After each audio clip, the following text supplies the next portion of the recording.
পৃথিবীর 99% এর ধন সম্পদের মালিক শুধু 1% লোক। আর 1% ধন সম্পদের মালিক বাকি 99% মানুষ। যদি পৃথিবীর সমস্ত ধন সম্পত্তি পৃথিবীর সকল মানুষের মধ্যে সমানভাবে ভাগ করে দিয়ে দেওয়া হয়, তারপরও দেখা যাবে কয়েক বছর পর সকল সম্পদই ওই 1% লোকের কাছে চলে আসবে। কি বিশ্বাস হচ্ছে না? কিন্তু এটাই বাস্তব। কারণ যারা জীবনে সফল হয়েছেন, বিলিয়ন বিলিয়ন ডলারের মালিক হয়েছেন, সবাই নিজের যোগ্যতায় হয়েছেন, নিজের জ্ঞানের কারণে হয়েছেন, কারো উপর নির্ভর করে হননি। হ্যালো বন্ধুরা, আজকের ভিডিওতে আমরা দেখব বিশ্বের সবচেয়ে সফল ইনভেস্টর কিংবদন্তি ওয়ারেন বাফেটের সম্পর্কে। তিনি শুধু বিশ্বের ধনী ব্যক্তিদের মধ্যে একজন নন, বরং তার জীবন থেকে আমরা শিখতে পারি বিজনেস, ইনভেস্টমেন্ট এবং সাধারণভাবে জীবনযাপন সম্পর্কে অসাধারণ কিছু শিক্ষা। এই ভিডিওতে আমি আপনার সাথে শেয়ার করব ওয়ারেন বাফেটের জীবন থেকে শেখার মতো 6টি গুরুত্বপূর্ণ লেসন, যেগুলো আপনার ব্যক্তিগত জীবন, বিজনেস, ফাইন্যান্স ম্যানেজমেন্টে কাজে আসবে। তো চলুন শুরু করা যাক। প্রথম যে বিষয়টি আমরা ওয়ারেন বাফেট থেকে শিখতে পারি তা হলো কম্পাউন্ডিং। কম্পাউন্ডিং হলো এমন একটি জাদু যা ছোট টাকাকে বড় সম্পদে পরিণত করে। বাফেট ছোটবেলা থেকেই এই ধারণা বুঝে গিয়েছিলেন। তিনি যখন ছোট ছিলেন তখন একটি গল্প শুনেছিলেন, দাবার বোর্ডের 64 ঘরে প্রতি ঘরে চালের দানা দ্বিগুণ করে দিলে শেষ পর্যন্ত যে পরিমাণ চাল দরকার হয় তা পুরো রাজ্য বিক্রি করেও জোগাড় করা যায় না। এই গল্প থেকে তিনি বুঝেছিলেন সময় ও ধৈর্যের সাথে টাকার মূল্য গুণিতকে বাড়ে। যেমন আপনি যদি 10,000 টাকা বিনিয়োগ করেন এবং বছরে এভারেজ 10% মুনাফা পান, তাহলে 10 বছরে তা দ্বিগুণ হবে, 20 বছরে হবে 4 গুণ। আর যদি আপনি 30 বছর ধরে রাখতে পারেন, তবে তা 1,00,000 টাকারও বেশি হয়ে যাবে। বাফেট বলেন, আমার সাফল্যের রহস্য হলো আমি দীর্ঘ সময় ধরে কম্পাউন্ডিংকে কাজ করার সুযোগ করে দিয়েছি। অতএব অল্প টাকা দিয়েও যদি নিয়মিতভাবে বিনিয়োগ শুরু করেন এবং ধৈর্য ধরেন, তাহলে একদিন সেটা বিশাল সম্পদে পরিণত হবে। দ্বিতীয় লেসন হলো ভ্যালু ইনভেস্টিং।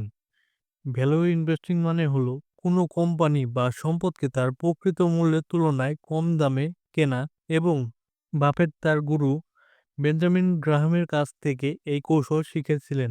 উদাহরণস্বরূপ, যদি একটি কলমের আসল মূল্য 10 টাকা হয় কিন্তু বাজারে সেটি 5 টাকায় বিক্রি হচ্ছে, তাহলে আপনি সেটা কিনবেন। আর বাজারে যখন এর দাম আবার 10 টাকা করে বিক্রি হবে, তখন সেটা বিক্রি করে দিবেন এবং লাভ করবেন। ওয়ারেন বাফেট এই কৌশল ব্যবহার করে কোকা-কোলা, আমেরিকান এক্সপ্রেস, জিলেট এর মতো ব্র্যান্ডে ইনভেস্টমেন্ট করেছিলেন। তখন এগুলো তুলনামূলক সস্তা ছিল, কিন্তু সময়ের সাথে এগুলো বিশ্বের শীর্ষ কোম্পানিতে পরিণত হয়েছে। তার ভাষায়, একটা ভালো কোম্পানি কিনে সারা জীবন ধরে রাখা অনেক বেশি লাভজনক খারাপ কোম্পানি কিনে বারবার বিক্রি করার চেয়ে। এই লেসন থেকে আমাদের শেখার বিষয় হলো শেয়ার বাজারে বিনিয়োগ করার সময় শুধু শেয়ারের দামই নয়, বরং কোম্পানির প্রকৃত মূল্য বোঝা জরুরি। তৃতীয় লেসন হলো বাফেটের golden rule of investing, never lose মানি।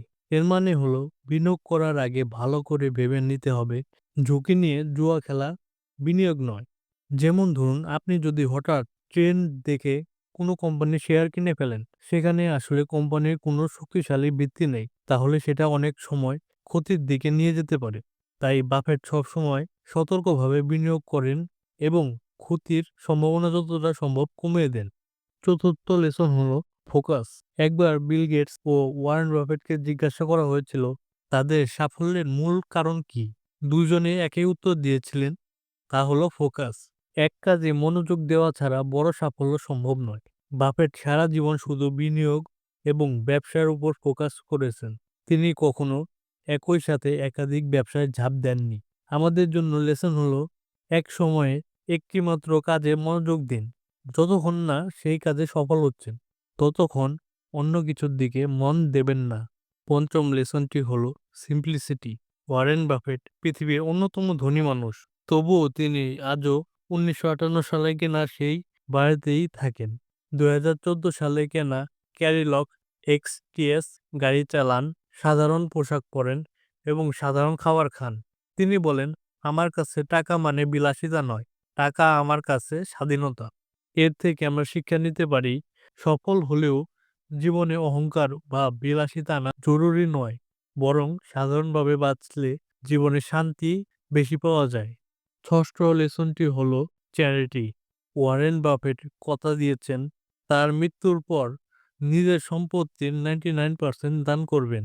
ইতিমধ্যেই তিনি বিল অ্যান্ড মেলিন্ডা গেটস ফাউন্ডেশনে বিলিয়ন বিলিয়ন ডলার দান করেছেন। তিনি বিশ্বাস করেন অক্লান্ত পরিশ্রম ছাড়া পাওয়া টাকা সন্তানদের ক্ষতি করে উপকার নয়। এখান থেকে আমরা শিখতে পারি অতিরিক্ত সম্পদ সমাজের কল্যাণে ব্যয় করা উচিত। এতে সমাজও উপকৃত হয় আর জীবনের প্রকৃত অর্থ পূর্ণতা পায়। বন্ধুরা, এ ছিল ওয়ারেন বাফেটের জীবন থেকে শেখার মতো ৬টি লেসন। এগুলো শুধু ইনভেস্টিং এ নয়, বরং জীবনেও কাজে লাগে। আপনি যদি নিয়মিতভাবে এই শিক্ষাগুলো অনুসরণ করেন, তাহলে আপনার জীবনেও সাফল্য আসবেই।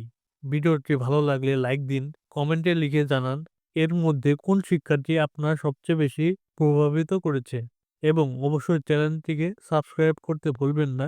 ধন্যবাদ এত সময় ধরে আমাদের সাথে থাকার জন্য।